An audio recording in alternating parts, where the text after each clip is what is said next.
On everybody. This is episode 38 of David Stanton Reflections, and today I want to share with you an article I wrote this morning. It is June 5th, and this is right in the midst of the George Floyd killing, and it's titled Despite My Fear of Looking Bad, Thoughts on the Human Range of Emotions.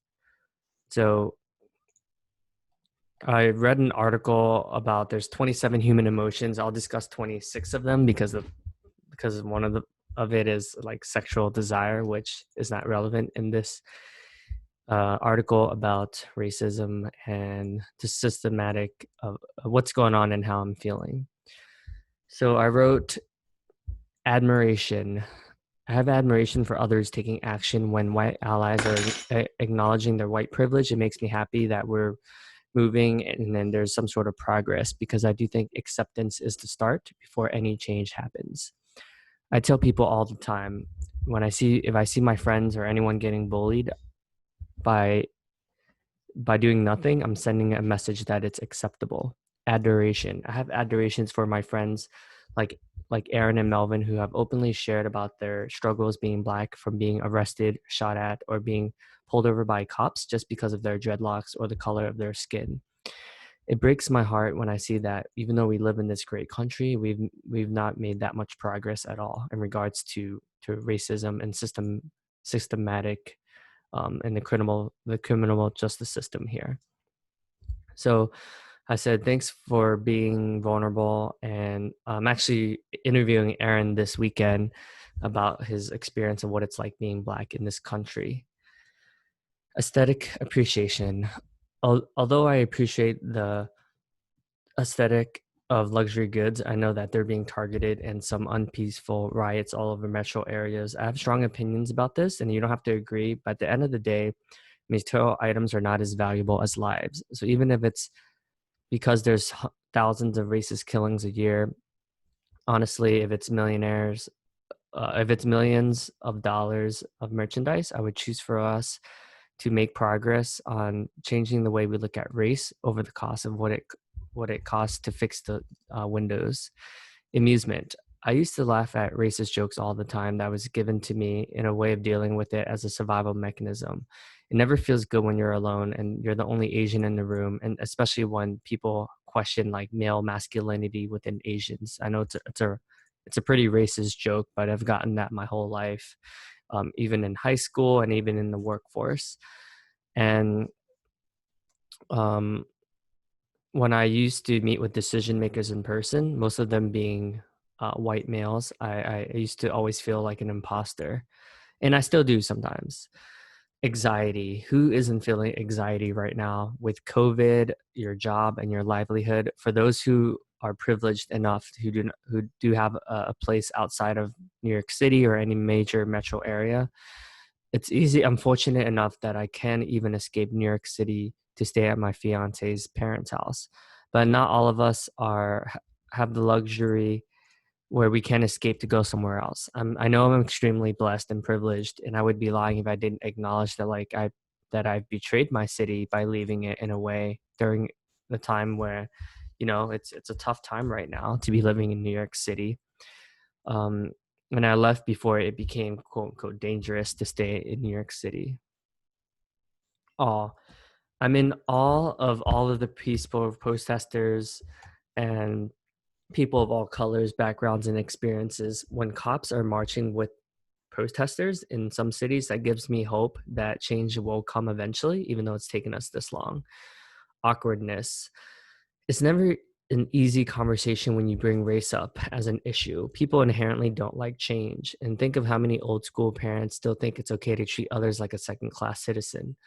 Asian parents are actually some of the worst, and I get it. Like there's trauma and their own racism that they have to deal with, and I respect that and I hear that. But when you take a stand to stand up for what's right, it's never easy to try to help others see a different perspective. Bored. I'm fucking bored staying at home. Let's just be real about that. Honestly, I hate it. I feel like I should be doing more. I'm doing the best I can, and through therapy and coaching, it's helped me realize that I am doing the best I can. And it starts with having conversations like these. Um, And I'll post a link on the podcast episode on how to be a good ally as well. If you are curious and you want to do something instead of just sit there and just feel sorry for yourself, and that's okay with in itself, right? I mean, everyone is entitled to their own opinion and inactivity if they choose to, right? Who am I to say that's not a good thing to do? And thanks, Garrett. Thanks for providing us with this resource and bringing the conversation to light. Calmness. Meditation has been a great source to ground me. Thank you for the mindfulness community. Even though it's been hard to sleep because of what's going on, I know that you need to take care of yourself before you could take care of others. Confusion. Feeling like some days are great and I'm blessed to be this privileged. And some days I feel so helpless and confused on where to start. And it's okay to feel confused every once in a while, as long as it doesn't paralyze you. Cravings. I am craving restaurants, bars, and large gatherings. I'm a social creature by habit, and this social isolation has drastically changed who I am. It's helped me actually have the time and space to reflect and believing for something that's more than just myself. I would say I rarely talked about race or politics, but now I know the value in it, and I could see why it's something that we should talk about. So being involved with Streetwise Partners, iMentors, Orphan Future Alliance, and so many other endeavors, it's awesome to see me change. Discuss. I'm going alphabetical order, just so you guys know. Discuss. Absolute disgust that police officers have gotten away with as much as they have so far. I get that not all police officers are bad and not all white people are evil, but every time I read something about another police officer getting away clean, scot clean from these deaths, I have so much disgust in my stomach that I generally feel like really bad. Um, I'm glad that now there's the catalyst for change and people are actually starting to acknowledge these truths, for instead of just being so ignorant about everything, which truth be told, I was one of those people, right? Empathetic pain, a blessing and a curse. I'm an empath and it's really hard for me to separate my pain from others. Sometimes it's paralyzing. Sometimes it helps me get a good cry so I can process these emotions. And I really love my beautiful fiance because when she sees a TV show or a movie when someone gets hurt, she always says, "Ow, my tailbone hurts," and I see it in her face. That's why I love her so much because of her big, gigantic heart, and in being able to feel the emotions that people do in videos and in movies. Entrancement. There's been moments of entrancement where I've created the space for my men's group to be vulnerable and for us to share how we feel about the situation.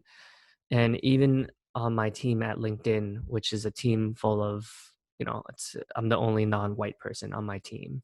So it makes me extremely happy that I can work for a company where this is a valid topic of conversation. I know not everyone has that privilege. Envy. I used to be so envious of white American males, the opportunity they get to move up in management or being born into wealth. That used to consume me, but I see that with any power comes the necessity of being a leader, and that pressure is not easy. Having responsibility is not always easy, but it's needed right now more than ever. Excitement. I'm excited and I'm optimistic that there's change starting to happen. I know it's not going to be easy, but with every tragedy comes an opportunity. Speaking for myself, to the biggest challenges in my life and a lot of the adversity I've had through, um, my father leaving us as a child, racism, myself, and adversity, I don't think I would be as passionate about these types of endeavors. And fear.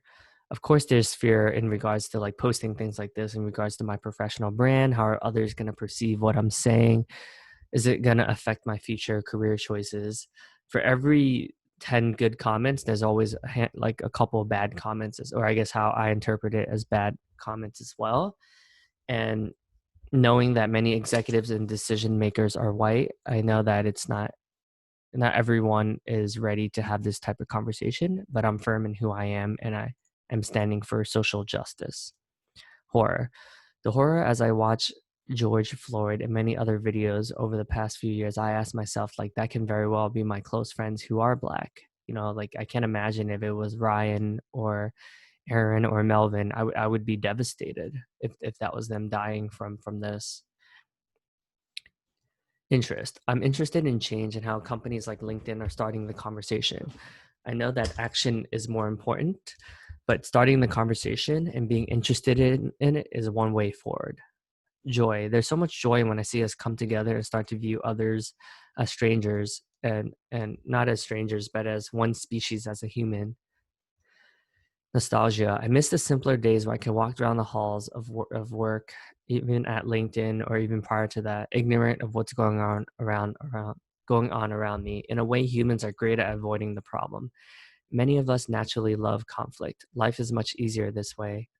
Romance. I'm in love with reading Trevor Noah, Kevin Hart, and other influential Black influencers in their biographies, and what it's like growing up through apartheid, or what it's like growing up being a Black male in Philly. And I love the vulnerability. It's so relatable, and that's what standing for something sounds like. It's not always easy, but people make a lot of sacrifices to be able to create change and to inspire others to do something. Sadness. There's extreme sadness for that it's 2020 and jails are basically a version of slavery. From watching the 13th documentary on Netflix, I was sick to my stomach. Like, I couldn't even watch it all without like trying to distract myself, like scrolling through social media or playing like doing something else, because it's so hard to fathom that this is the reality.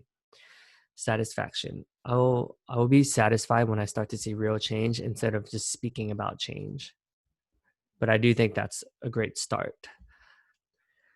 Sympathy. I have sympathy for others who are not taking action because of their fear of looking bad. I was one who cared too much about this topic, and still do from time to time. Like I've said, by doing nothing, you're sending a message as well. And lastly, triumph. We will triumph through this like we always do, because humans are capable of anything, and change does happen, even though it is taking us longer than I would like for us to. And not everyone is this optimistic, but I am. So I hope you enjoyed these 26 messages of the range of human emotions, and I hope this inspires you to post something and be vocal about it as well. Thanks.